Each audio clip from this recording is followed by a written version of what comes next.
Em nome do Pai, do Filho, do Espírito Santo, que Santa Madonna abençoe todos vocês. Olá, habitantes do mundo do Rô, tudo bem com vocês? Sejam bem-vindos a mais um episódio aqui do podcast do Mundo do Rô. E como hoje é quarta-feira, nós vamos falar de cultura pop. E qual é o assunto que eu deveria trazer aqui se não fosse este, o mais aclamado álbum da era? Vou falar da era porque eu gosto de trazer essa importância histórica e a importância de legado que Madonna tem nas nossas vidas. Então vamos falar sobre Confessions 2, ou Confessions Parte 2.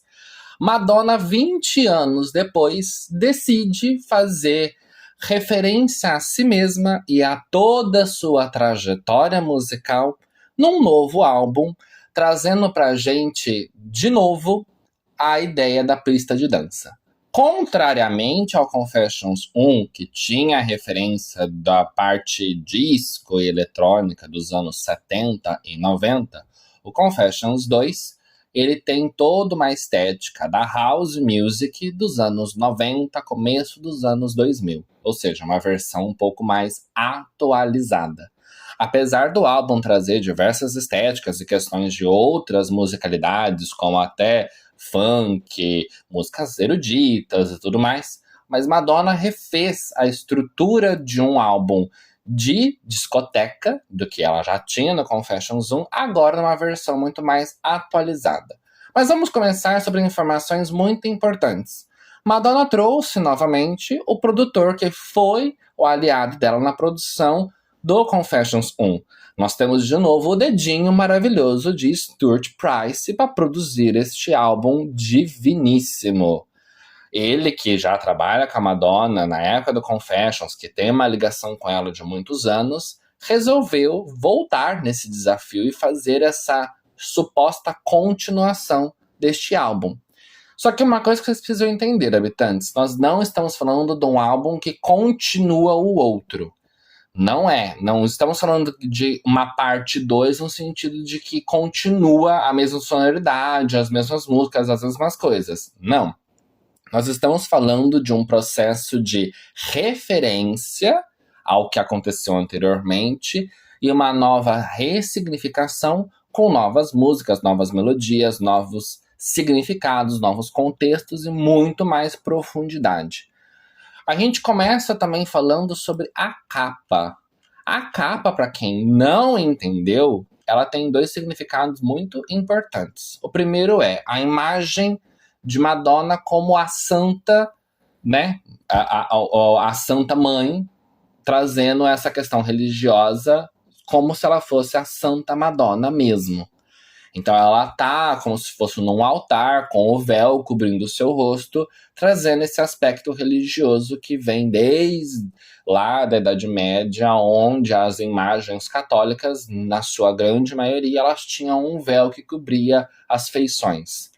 Por que do roxo? Porque o roxo ele representa também uma questão da parte de autoconhecimento que ele remete mais ou menos à época da quaresma, quando a igreja cobre-se inteirinha do roxo púrpura. Então ela traz essas questões das cores aqui para conversar com a gente sobre esse aspecto religioso, da santidade, deste autoconhecimento, que é uma viagem que esse álbum traz, porque o roxo na religião católica tem esse significado, mas também ela vem aqui atacar de novo as pessoas com uma ressignificação apoiando a comunidade LGBT. Para quem não sabe, o triângulo que é formado na imagem pelo corpo dela e com o véu, ele faz uma referência muito importante à ressignificação do triângulo que era antigamente utilizado pelos nazistas para identificar as pessoas gays quando iam para os campos de concentração. Vamos então voltar na história. Quando os nazistas, no período da Segunda Guerra Mundial, eles tinham os campos de concentração, no lado do peito era feito um bordado de um triângulo cor-de-rosa com a ponta para baixo para identificar quem eram os homossexuais. Eles eram enviados para um campo de concentração separado.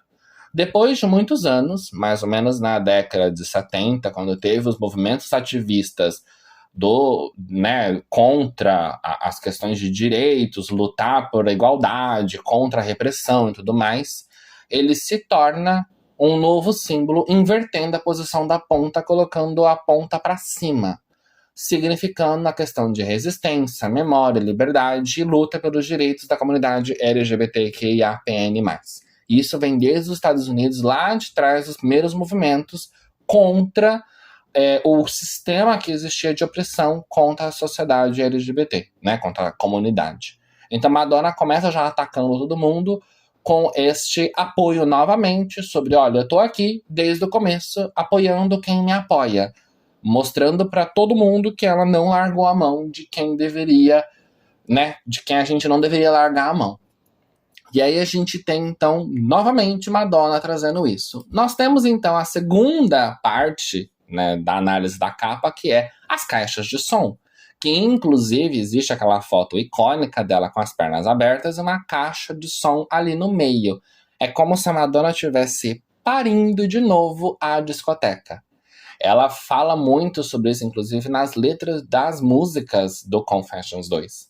E vamos então falar sobre música. Madonna trouxe um time de algumas pessoas importantes para a construção deste álbum. Então ela trouxe a garota do momento, Sabrina Carpenter, para o single e música de grande sucesso que é Bring Your Love, que ela inclusive teve a ideia de fazer a primeira divulgação no Coachella ao vivo, sem ninguém saber da existência do álbum, do que viria por aí. Ela foi lá e cantou ao vivo a música com a Sabrina, dando esse gostinho de o que viria por aí. Ela trouxe, na faixa Bizarre, a parceria com Martin Garrix. A gente tem aqui uma faixa onde ela fala sobre, inclusive, o relacionamento que ela teve lá no passado com aquele carinha super estranho, confuso, que teve um relacionamento com ela, que inclusive tentou meio que agredi-la, ele prendeu ela e tudo mais. Não vou citar nomes porque eu não dou palco pra macho escroto machista, né? Então a gente pula isso. Ela também fez questão de cantar com Stromae, que é um cantor francófono, que já tem sucesso há muitos anos, uma música que é a My Sins Are My Savior, onde ela meio que mostra para as pessoas que esse suposto pecado, que todo mundo sempre criticou ela pelas questões de sexualidade, essa liberdade e tudo mais, é o que faz ela estar salva, é o que faz ela ter ainda vida, é o que faz ela ser quem ela é, porque é graças a isso tudo que ela chegou onde ela chegou. E além disso, ela fez a música The Test com a filha dela, a Lola Leon. Ou seja, nós temos aqui um time de peso que faz a construção das parcerias no álbum Confessions 2. Primeira coisa importante para quem ainda não ouviu o álbum e ainda não está acompanhando tudo isso, eu vou sugerir vocês a ouvirem o álbum em sequência, da faixa 1 até a faixa 16. Por quê? O álbum ele tem a estética igual ao Confessions 1 do processo non-stop. Uma faixa se conecta a outra e isso vai seguindo uma a outra e trazendo essa sonoridade como uma setlist de DJ. É justamente essa ideia que a Madonna trouxe pro álbum, revisitando o que ela teve lá do Confessions 1 pro Confessions 2. Trazer essa ideia de que as músicas elas precisam ser ouvidas numa sequência porque elas conversam entre si. Então Madonna começa abrindo o álbum com I Feel So Free, convidando todo mundo a largar os problemas fora dali, a deixar tudo fora no mundo real e seguir para a pista de dança como um momento de se libertar de tudo. Então ela abre o álbum falando sobre essa questão de liberdade, de que ali na pista de dança as pessoas podem ser quem elas querem ser. E ela vai construindo com God for the Soul e One Step Away essa parte mais, vamos dizer, espiritualizada sobre a música, sobre a pista de dança, sobre essa questão de se conectar com ali, onde não é só um lugar de dança, mas é uma coisa ritualística. Inclusive ela falou sobre isso. Na pista de dança ali, é só vocês fazerem uma analogia com a comunidade LGBT. Muitas pessoas no mundo real, no dia a dia, elas não conseguem ser quem elas são por conta de medos, por conta de homofobia, por conta de preconceito, um monte de coisa. Ali na pista de dança, com tudo escuro, entre aspas, a pessoa ela se liberta. ela vira quem ela realmente é. E ela consegue ali não só dançar, mas se conectar com a sua própria identidade. E é este o convite que a Madonna faz com Confessions 2, abrindo o álbum. E aí a gente entra então em Bring Your Love, Danceteria e Read My Lips e Everything, onde ela traz uma estética mais dançante, onde ela vai falar sobre, inclusive em Danceteria, aonde tudo começou. Que ela fala da boate danceteria, que foi onde ela cantou pela primeira vez Everybody.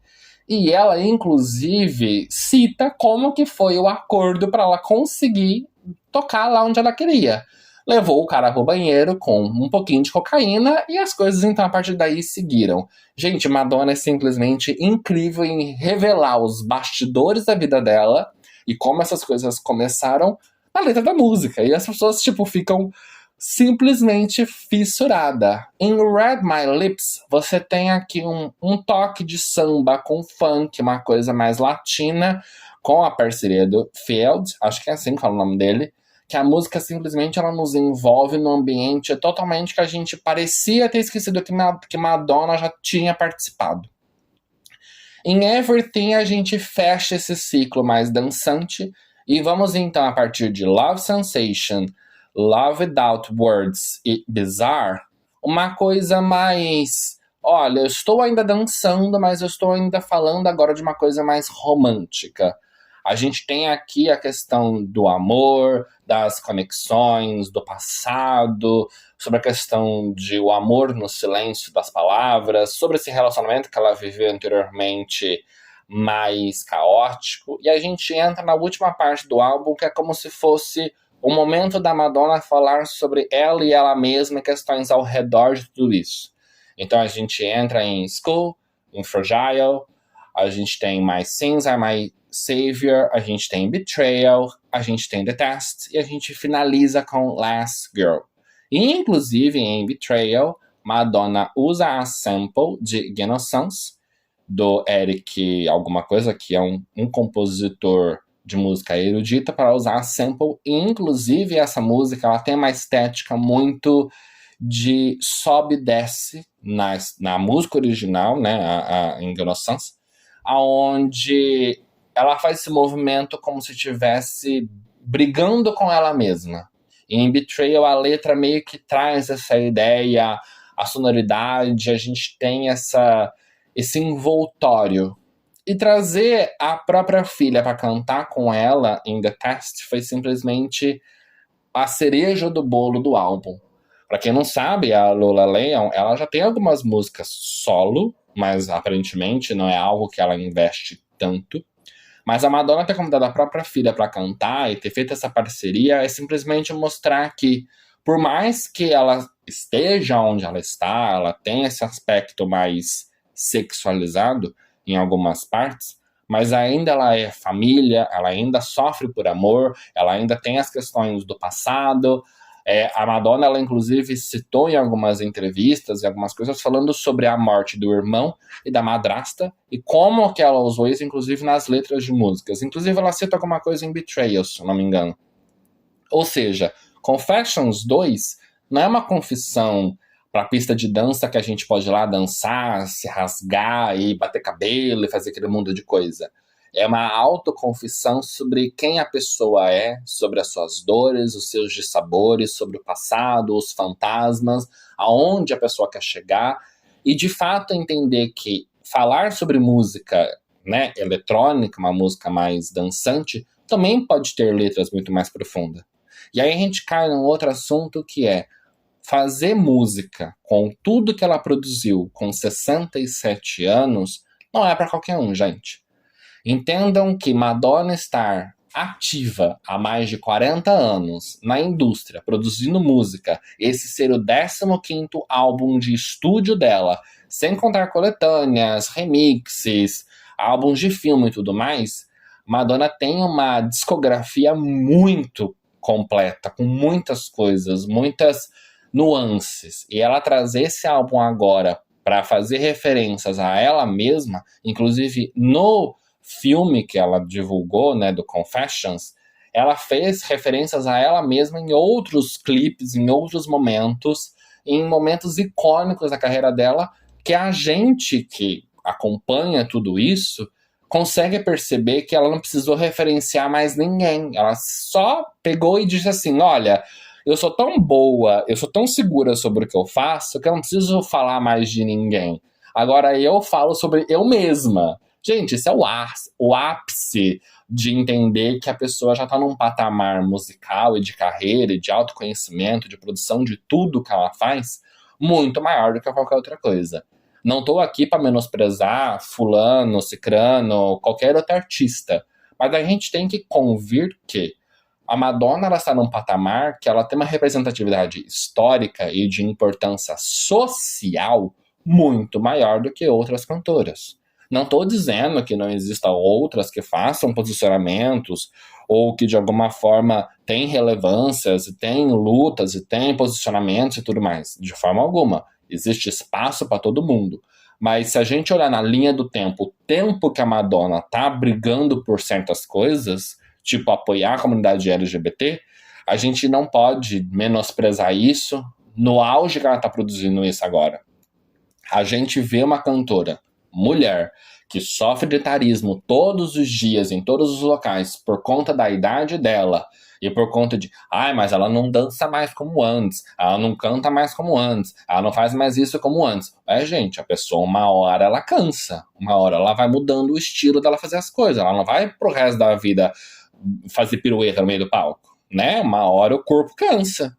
Mas é aquilo, é entender que as limitações dela hoje não fazem ela ser menos artista do que ela era anteriormente. São adaptações que vai fazendo de acordo com o tempo. E isso acontece com todos os cantores, até porque todo mundo, se não morre e continua cantando e continua na ativa, a pessoa tá lá produzindo e se adaptando pro que ela tem de vida. É só vocês olharem, tanto a Cher quanto a Mariah Carey, a Celine Dion, que inclusive, né, tava muito doente, agora já se recuperou e tá aí fazendo agora shows em Paris e tudo mais. É vocês entenderem que a pessoa ela adapta a vida atual à realidade que ela tem. E Madonna hoje, com 67 anos, tá fazendo tudo que ela tá fazendo, não é para qualquer um. Não é para qualquer artista que queira dizer que eu estou no auge. Não. O posicionamento, as coisas que ela tem feito é muito maior do que muita gente.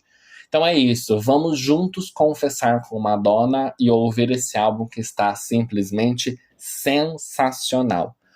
E habitantes, antes de mais nada, não se esqueçam, se inscrever aqui no Spotify e seguir o Mundo do Rô lá no Instagram. Um beijo para vocês e até o próximo episódio e vamos todos juntos confessar com Madonna.